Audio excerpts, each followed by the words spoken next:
N 바이러스라고 하는 용어가 있습니다. 리드 바이러스를 줄인 약자의 말인데요.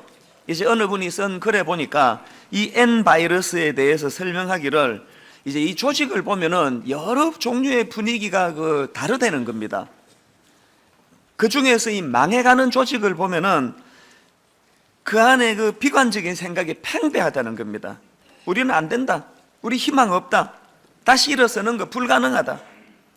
이런 부정적이고 비관적인 생각이 팽배하고 또 뿐만 아니라 그런 부정적인 분위기가 건강한 조직들까지도 감염시켜 버린다는 겁니다. 그래서 조직이 망하고 기업이 망하고 국가가 망하고 이런 건 다 이 부정적 바이러스 때문이라는 겁니다. 그런가 하면은 이와 정반대되는 분위기가 있는데 그 조직원들이 늘 우리는 희망 있다. 지금 비록 어렵지만 다시 일어설 수 있다. 우리 힘을 합하면 최고가 될 수 있다. 이런 긍정적이고 능동적인 생각들이 지배하는 그런 공동체는 건강한 공동체라는 거예요. 그리고 이런 희망적인 분위기도 역시 급속히 감염이 되는데 이것을 바로 N 바이러스라고 그런다는 겁니다. 부활을 맞은 이 아침에 우리 한국 사회는 지금 너무나 암울합니다. 마음이 어둡습니다. 점점 골이 깊어가는 것 같습니다. 여기저기에서 부정적인 이야기가 난무합니다. 이런 현실에서 오늘 예배드리는 저와 여러분이 예수 그리스도의 부활을 가슴에 안고 진정한 N 바이러스를 퍼뜨려 주시는 예수 그리스도를 우리가 마음에 담고 모든 그리스도인들이 다 이 시대와 민족을 살리는 N 바이러스를 퍼뜨리는 그리스도인들이 되시기를 바랍니다. 이게 영향력 아닙니까? 그래서 저는 오늘 이런 관점으로 본문 말씀을 살펴보려고 하는데, 자, 이제 이 본문을 가만히 묵상을 해보니까요, 여기에 등장하는 사람들이 두 부류로 나누어집니다. 하나는 지키는 자, 이렇게 표현되는 종류의 사람들입니다. 28장 4절입니다. 지키던 자들이 그를 무서워하여 떨며 죽은 사람과 같이 되었더라. 여기서 지키는 자들이란 것은 예수님의 시신을 제자들이 훔쳐가지 못하도록 상부의 명령을 받아가지고 지키고 있는 군병을 말합니다. 그런가 하면은 지키는 자와 대비되는 개념으로 찾는 자, 이렇게 찾는 자로 표현되는 사람들이 등장하는데 5절입니다. 천사가 여자들에게 말하여 이르되 너희는 무서워하지 말라. 십자가에 못 박히신 예수를 너희가 찾는 줄을 내가 아노라. 여기 나오는 이 찾는 자들이 누군가 보니까 예수님을 너무나 사랑해서 그 이른 새벽에 무덤을 찾았던 그 두 여인 막달라 마리아와 또 누군지 알지 못하는 다른 마리아, 그 두 사람을 이야기하는 겁니다. 그래서 제가 이 두 구도, 지키는 자들과 찾는 자들, 이 두 구도를 가지고 본문을 읽어보니까 거기에는 예수님의 부활을 믿지 못하는, 부활은 없다, 이것을 전제로 행동하는 무덤을 지키는 자들에 비해서 주님을 뜨겁게 사랑했던 두 여인, 이 찾는 자들이 가지고 있는 특징 두 가지가 보여지더라는 거예요. 첫 번째 특징이 뭐냐? 이 찾는 자들은요, 두려움을 바꾸어 놓는 원동력을 경험하는 자들이에요. 제가 이런 관점으로 본문을 보니까 재밌는 게 뭐냐면은 지금 불신앙을 상징하는 지키는 자들이나 신앙을 상징하는 찾는 자들이나 공통점이 뭡니까? 둘 다 두려워하고 있습니다. 이걸 보면서 제가 상징적으로 뭐 예수 잘 믿는다고 난 두렵지 않아요, 나는 겁나는 게 없어요, 그 거짓말이에요. 거짓말이거나 원래부터 타고나기를 좀 무디게 타고났거나 그 믿음과 상관없습니다. 목사라고 해가지고 뭐 날마다 할렐루야 할렐루야 그러고 난 두려움이 하나도 없어요, 그건 거짓말장이에요. 제가 목사가 되어 보니까요, 여전히 두려워요. 어떤 면에서는 더 두려워요. 영적인 전쟁을 너무나 잘 알기 때문에. 그러면 우리가 세상 사람과 차이가 뭐냐? 하나님을 알지 못하는 그 지키는 자로 상징되는 자들을 성경을 보니까요, 그들은 그냥 두려워 죽을 것 같다는 말 갖고는 더 이상 아무 말도 안 나옵니다. 그런데 신앙을 상징하는 이 찾는 자들을 보니까 거기에는 우선 천사의 위로가 있습니다. 부활하신 주님에 대한 기쁜 소식이 들려집니다. 그래서 그 두려움이 어떻게 바뀝니까? 8절을 보세요. 그 여자들이 무서움과 큰 기쁨으로 빨리 무덤을 떠나. 여전히 무서움이 있습니다. 본능은 사라지지 않습니다. 그런데 그 무서움을 상쇄할 수 있는, 뒤엎을 수 있는 기쁨이 그에게 찾아오는 거예요. 그래서 여러분, 제가 믿기로는 오늘 예수 믿는 우리 모두도 이 땅에서 불안하고 염려가 많고 두려움이 많고 근심이 많지만 우리에게는 어떻게 해요? 이 두려움을 제거해 주시는 능력자 되시는 예수 그리스도가 있다는 거예요. 아침에 제가 이 말씀을 묵상하는데 옛날 우리 어른들이 부르던 찬양이에요. 주 안에 있는 나에게 딴 근심이 있으랴 십자가 밑에 나아가 내 짐을 풀었네. 제 눈으로 보니까 이 노래 부르면서도 근심하고 부르는 거예요. 딴 근심이 있으랴 그러는데 부들부들 떨면서 부르는 거예요. 그럼 뭐 이게 위선인가? 아니에요. 3절의 가사가 그것을 뒷받침해 주는 거예요. 그 두려움이 변하여 내 기도 되었고 전날의 한숨 변하여 내 노래 되었네. 여러분 느끼네. 노래가 참 너무 근심이 되시죠? 전날까지 두려웠어요. 바로 직전까지 염려가 있었습니다. 그런데 그 찾는 자들 두 여인처럼 그 두려움을 덮어버릴 수 있는 능력자 되시는 예수 그리스도로 말미암아 한편 두려운데 한편 여전히 염려되는데 한편 세상살이가 힘든데 순간순간 이것을 뒤덮는 기쁨, 이것을 주시는 분이 주님인 줄로 믿으시기를 바랍니다. 그런가 하면 두 번째로 이 찾는 자들의 특징이 뭐냐 하니까 그들에게는 새로운 사명을 부여받는 그런 사람들이라는 거예요. 7절을 보십시오. 그가 그렇게 은혜를 많이 누렸는데 7절에 보니까 또 빨리 가서 그의 제자들에게 이르되 그가 죽은 자 가운데서 살아나셨고 너희보다 먼저 갈릴리로 가시나니 거기서 너희가 배우리라 하라. 그 다음에 보라 내가 너희에게 일렀느니라. 사명이 주어졌어요. 또 빨리 가서 무슨 사명일까요? 오늘도 이 놀라운 주님의 부활을 듣지 못하고 믿지 못해서 여전히 두려워하고 여전히 절망하는 자들에게 이 기쁜 승리의 소식을 전하라는 거예요. 그래서 우리가 N 바이러스를 퍼뜨려야 된다는 그런 사람이라는 겁니다. 저는 우리 모두가 이 6절에서의 부활의 기쁨을 누린 사람들이라고 한다면 바로 7절로 건너가서 또 빨리 가서 하나님 앞에서 이 기쁜 소식을 전하는 그런 저와 여러분이 되시기를 바랍니다. 근데 중요한 건 뭐냐면요, 이렇게 그 천사들이 제자들에게 뭘 전하라 그러는데 지금 이 두 여인에게 준 사명이 굉장히 독특합니다. 한번 7절을 다시 한번 보세요. 또 빨리 가서 그의 제자들에게 이르되 그가 죽은 자 가운데서 살아나셨고 너희보다 먼저 어디로 가십니까? 갈릴리로 가시나니 거기서 너희가 배우리라 하라. 또 10절에도 주님이 친히 말씀하세요. 이에 예수께서 이르시되 무서워하지 말라. 가서 내 형제들에게 어디로? 갈릴리로 가라. 거기서 나를 보리라. 제가 이번 부활 주일을 앞두고 묵상하다가 발견한 대목이 바로 이거예요. 왜 주님은 갈릴리로 가라고 명하실까? 왜 그러셨을까요?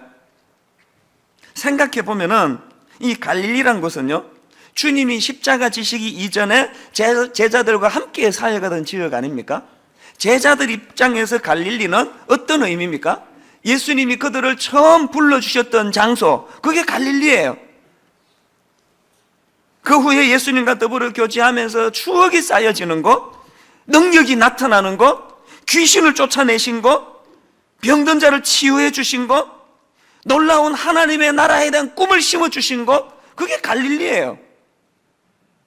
그런데 예수님께서 갈릴리로 가라 이렇게 말씀하신다는 것은 이런 맥락에서 본다면 저는 이 갈릴리를 회복의 상징이라고 그렇게 말씀드리고 싶습니다.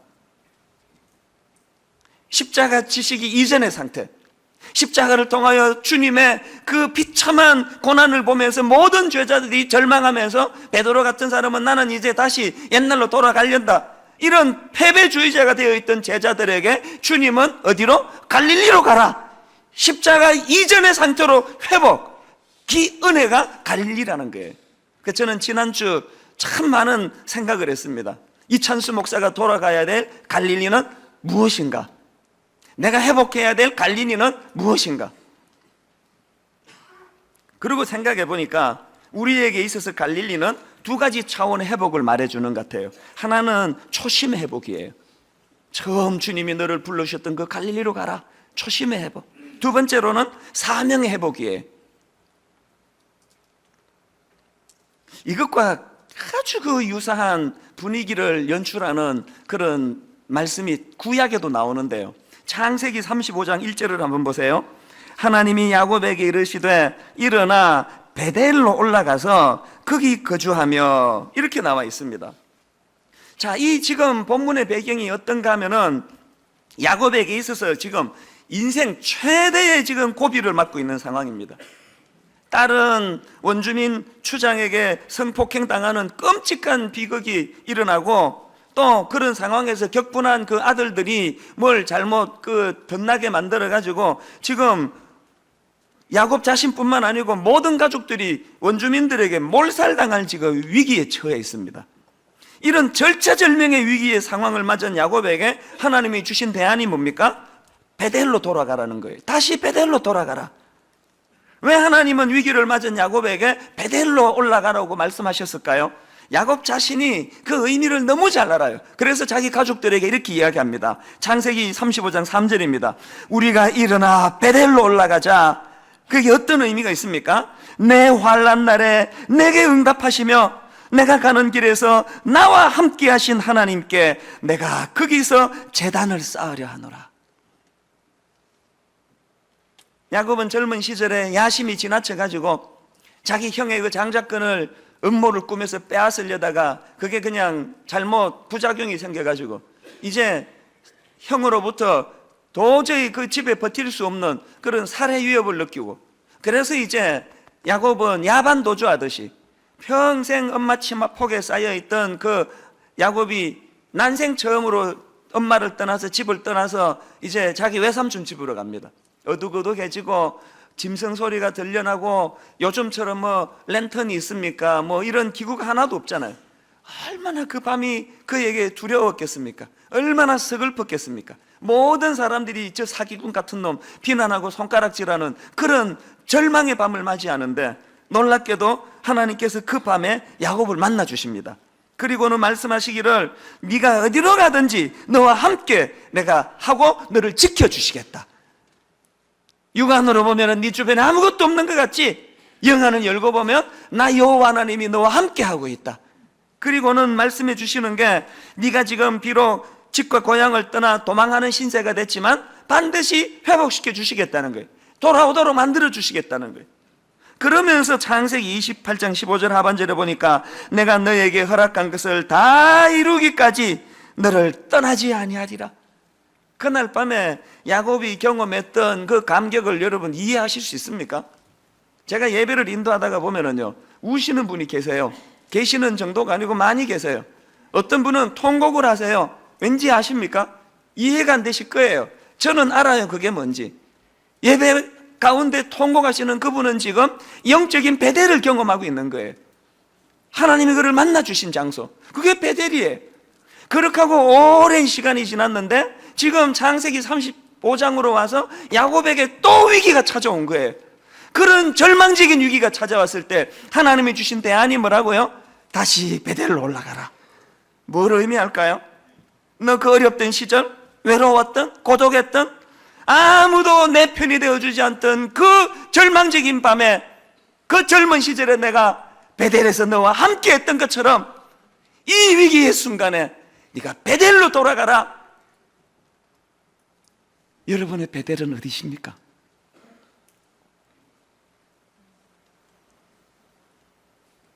저는 지난주 중에 이 말씀을 묵상하면서 부활하신 예수님이 제자들에게 갈릴리로 가라, 절망적인 야곱에게 베델로 가라, 이 너무나 이 똑같은 환경을 제가 생각하고 묵상을 하면서 제가 돌아가야 될 베델이 어디에 있을까?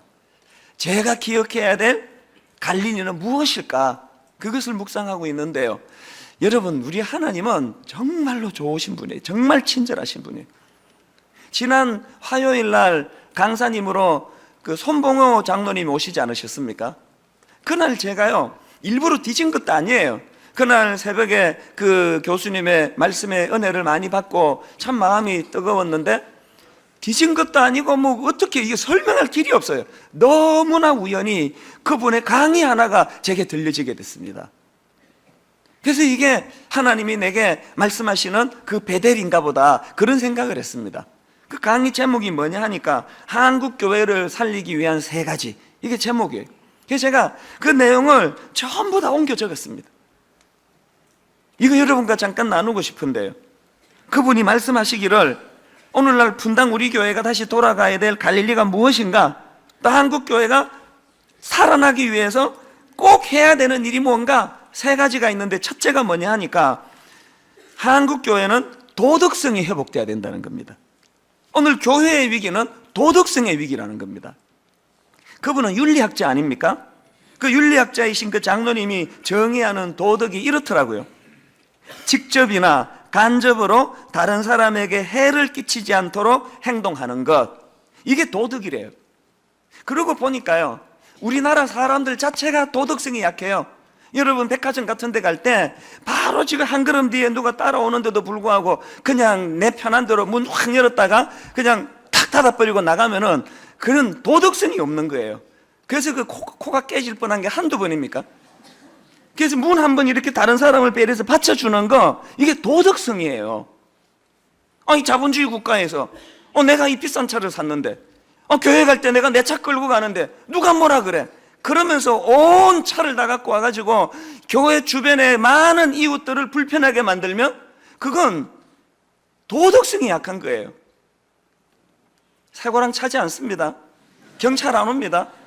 그러나 그건 도덕성이 약한 거예요.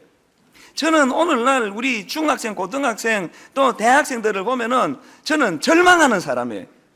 너무 가정에서 대학 이렇게 그냥 우상을 만들어 놔가지고 오늘 우리 젊은이들 아이에 남을 배려하는 도덕성이 없어요. 어른에게 어떻게 대해야 되는지, 나랑 생각이 다른 사람에게 내가 어떻게 그거 대해야 되는지, 이게 하나도 없어요. 내키는 대로 말하고 뭐 애고 어른이고 없고 기분 나쁘면 그 지하철에 무슨 막말려, 무슨 뭐 그 담배녀, 그게 다 도덕성이 없는 거예요. 그런데 참 가슴 아프게도 이렇게 나라 자체가 지금 도덕성이 없는데 크리스찬들은 한술 더 뜨고 있다는 거예요. 바로 이 도덕성에서 지금 한국 사회가 기독교를 믿지 못한다는 거예요. 어떤 NGO가 조사한 바에 의하면은 한국 사회에서 가장 믿을 수 없는 집단이 정치 집단이라 그럽니다. 이건 뭐 세계 공통이래요. 그런데 2번째로 못 믿을 집단이 종교계라고 그렇게 이야기해요. 이건 세계적으로 특이한 현상이래요. 그런데 가슴 아프게도 이렇게 불신당하는 종교계의 맨 앞에 있는 데가 다 아시죠? 우리 개신교랍니다. 한국교회 신임도를 조사했더니 개신교를 신뢰합니다 이렇게 대답한 사람은 17.6%밖에 되지 않는데, 나 이게 이해가 안 됩니다. 우리가 뭘 떠들고 다닙니까? 한국의 예수 믿는 사람 20%다, 뭐 1000만 명이다, 그렇게 말하는데, 그러면 이 17.6%라는 것은 무슨 뜻이에요? 교회 다니는 사람도 교회를 안 믿는다는 거예요. 제가 그 통계를 보면서 마음이 아팠던 게 뭐냐면은 카톨릭은요 신뢰한다 41.4%, 불교 33.5%. 여러분 이게 치명적일 수 있는 게요, 기독교는 계시의 종교라 그러잖아요. 이게 무슨 말인가 하면은요, 일반 사람들의 상식을 뛰어넘는, 일반 사람이 알고 있는 과학을 뛰어넘는 초상식, 초과학을 전하는 게 그게 복음 아닙니까? 그래서 여러분 1 더하기 1은 2 그러면요 그 말 전하는 사람을 믿을 필요 없어요. 사기꾼이 말해도 그건 저절로 믿어져요. 전과 20범이 와가지고 1 더하기 1은 2입니다 미쇼입니까? 그러면 아멘 다 그러는 거예요. 왜? 너무나 그건 진리니까. 그런데 우리가 전하는 복음은 때로는 1 더하기 1이 3이 될 수도 있고 1 더하기 1이 4가 될 수가 있어요. 너무나 믿기 어려운 그 메시지를 전하는 게 복음이에요. 오늘 주님이 부활하셨다, 이건 1 더하기 1이 3이라는 뜻이에요. 안 믿는 사람 보기에는. 나사로가 죽음에서 살아났다, 이건 1 더하기 1이 4라는 소리예요. 그렇기 때문에 이렇게 믿기 어려운 메시지를 전하면 전할수록 어떻게 해야 될까요? 그 전하는 사람이 신뢰받는 사람이어야 된다는 거예요. 생각해 보니까 저도요 중고등학교 시절에 신앙에 갈등이 오고 회의가 올 때 그걸 어떻게 극복했나 생각해 보니까 정말 믿을 수 있는 저 선생님, 저분이 예수님이 살아 계신다 그러면 그 진짜인가 보다. 그러니까 극복이 되더라고요. 목사가 되고 난 이후에도 크고 작은 신앙의 갈등이 있을 때 제가 바라본 분은 옥하는 목사님 아닙니까? 옥하는 목사님이 어떻게 이걸 이겨냈을까? 내가 암만 생각해도 옥 목사님은 사기치는 분은 아닌 것 같은데 저분이 이렇게 말씀하시는 거 보니까 이게 진짜인가 보다. 나도 가능한가 보다. 그렇게 따라했더니 되더라고요. 그래서 여러분, 제가 우리 젊은이들에게 눈물로 소원하는 게 뭔지 아십니까? 우리 젊은이들이 이 찬수 목사를 보니까 그것이 하나님 살아계시는 것 같기는 한데 사기치는 사람은 아닌 것 같은데 그러기를 바랍니다. 그래서 제가 만약에 제가 교회 돈을 훔쳐먹는다든지 남의 여자를 건든다든지 이렇게 하면은요, 저는 정말 큰일 날 사람이에요. 얼마나 많은 젊은이들이 그러면 그렇지, 저 사기꾼 같은 놈 저런 사기꾼이 전하는 그 예수를 내가 어떻게 믿느냐고 우르르르르 교회를 떠나가는 거예요. 오늘 젊은이들이 교회를 떠나는 여사는 딱 이거예요. 가슴 아파요. 도전되지 않습니까? 오늘 여러분의 모습을 보고 우리 젊은이들이 이야, 우리 아버지가 하나님 봤다 그러면 그건 진짜다, 거짓말 안 하신다. 우리 엄마가 진짜 하나님 만났다 그러면은 그건 그 속일 뿐 아니다. 여러분, 이게 우리의 도전이 돼야 되는데 불행하게도 오늘 한국 교회는 여기에 실패했다는 거예요. 사기꾼 비슷한 놈이 사기꾼 비슷한 소리를 하니까 안 믿어진다는 거예요. 그런가 하면 두 번째로 한국 교회를 살리기 위해서 해야 되는 게 뭐냐? 한국 교회가 돈, 명예, 권력의 우상을 제거해야 된다는 거예요. 한국 교회가 이렇게 커지기 전에는 뭐 돈이나 권력의 유혹이 별로 없었습니다. 제 아버지가 목회를 하실 때는 얼마나 가난했는지요. 그래서 참 가슴이 아파요. 저희 고모는요, 제가 너무 호의호식한다고 생각해요. 그래서 언젠가 막 울면서 그런 말씀을 하시더라고요. 우리 오빠가 목회할 때는 맨날 오빠가 와가지고 배고프다 이게 노래라는 거예요. 기숙사 가가지고 뭐 밥이 얼마나 부실한지. 그러더니 저희 고모가 언젠가 울면서 제게 그 잊을 수가 없어요. 저보고 막 진짜 니는 너무 부하게 산다고 막 그런 이야기를 하시면서 뭐라고 말씀하시는가 하니까, 하루는 우리 오빠가 그 저희 아버지입니다. 이제 촌수가 그래야 맞는 거 아닙니까? 막 동생한테 기분 좋게 기뻐서 이런 얘기를 하더래. 내가 기숙사에서 그 숭늉 건더기를 많이 건지는 법을 알았다. 그러면서 뭐라고 얘기하는가 하니까요, 그 밥솥에다가 그 그릇을 가지고 한번 휘저어야 된대요. 그러면 휘저으면 밑에 있던 그 건더기들이, 그 숭늉 건더기가 이렇게 요동칠 때 반대편에서 주걱을 이렇게 갖다 대면은 건더기가 들어온다고. 그걸 내가 알게 됐다고. 그 얘기를 자기 동생한테 너무나 자랑하는 거예요. 저희 고모가 그 얘기하면 우시더라고요. 우리 오빠는 목회하느라고 이렇게 고생만 했는데 난 네 보니까 샘난다. 너는 어떻게 그렇게 부하게 살고 있느냐고. 저 그 얘기 들을 때마다 가슴이 아파요. 여러분, 한국 교회가 그렇게 가난할 때는 지금보다 훨씬 순수했습니다. 여러분, 누가 그 가짜가 목사 되려고 하겠냐고요. 그 짓 하려고. 그때는 가짜 목사 없었습니다. 지금은 왜 온 사방에 이렇게 이상한 목사들이 이렇게 많으냐고요. 왜 그럴까요? 너무 부해져서 그런 거 아닙니까? 게으른데 말주변은 좀 좋고 사기성은 좀 있고, 그러면 그 목사하면은 편하게 하면 잘 살 수 있겠다. 그래서 신학교 가는 그런 사람들이 만약에 오늘 이 시대에 있다면 그건 바로 우리가 회개해야 될 내용이라는 거예요. 저는 그 강의를 들으면서 참 가슴이 아팠습니다. 그런가 하면 세 번째 우리가 대안이 뭐냐 하니까 우리 교회라는 우상을 제거해야 된다. 강의 듣다 깜짝 놀랐습니다. 우리 교회가 이게 우상이래요. 그 제가 분당 우리 교회가 이름이 너무 좋지만 위험할 수 있겠구나, 그런 생각을 했습니다. 그게 무슨 말씀인가 하니까, 이 교회라는 것은요, 원래 성도들이 모여서 하나님을 예배하고 또 찬양하는 공동체 아닙니까? 그런 목적을 이루기 위한 하나의 수단에 불과한데, 그런데 이제 교회 자체가 목적이 되어버렸다는 거예요. 하나님을 섬겨야 할 교회가 하나님보다 교회를 더 소중히 여기는 우를 범하게 됐다는 거예요. 그 얘기를 들으면서 저는 많은 생각을 합니다. 오늘 한국 교회가 어떻게 되든지 관계없이 이렇게 우리 교회 많이 오고 그냥 헌금 많이 하고 그러면 되는 거지, 이게 하나님 앞에서 너무나 위험한 생각이라는. 저는 그 손봉호 교수님의 강의를 들으면서 이 세 가지를 마음에 다시 한번 새기기를 원합니다. 아, 이게 내가 돌아가야 할 베델이구나, 갈릴리구나. 초심을 회복하는 것. 결론을 맺으려고 합니다. 여러분, 야곱에게 절망적인 위기가 왔을 때 하나님이 창세기 35장에서 일어나 베델로 올라가라 그렇게 명하셨을 때 야곱 머리에 떠오른 장면이 뭐였을까요? 성경을 제가 보니까 창세기 28장에서 젊은 시절의 야곱이 그 위기 가운데 찾아주신 하나님의 은혜가 놀라워서 야곱이 해드리는 게 두 가지예요. 하나는 아침에 일찍 일어나가지고 자기가 베개하던 돌을 가지고 기둥을 세우고 기름을 붓고 하나님께 제단을 샀습니다. 요즘으로 말하면 예배를 드립니다. 그리고 두 번째로 한 게 뭐냐 하니까 하나님께 서원을 드립니다. 20절부터 보세요.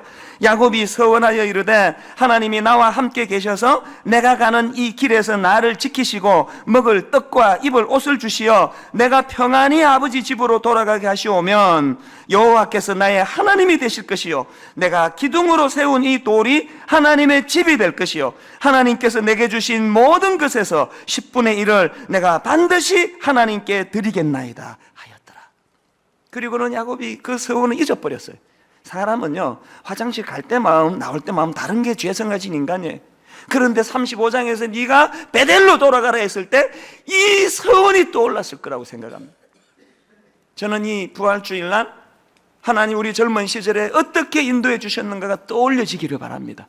젊은 시절에 하나님께 약속했던 것들을 다시 한번 상기하며 베델로 갈릴리로 돌아가는 아름답고 복된 부활주일 되기를 주님 이름으로 축원합니다.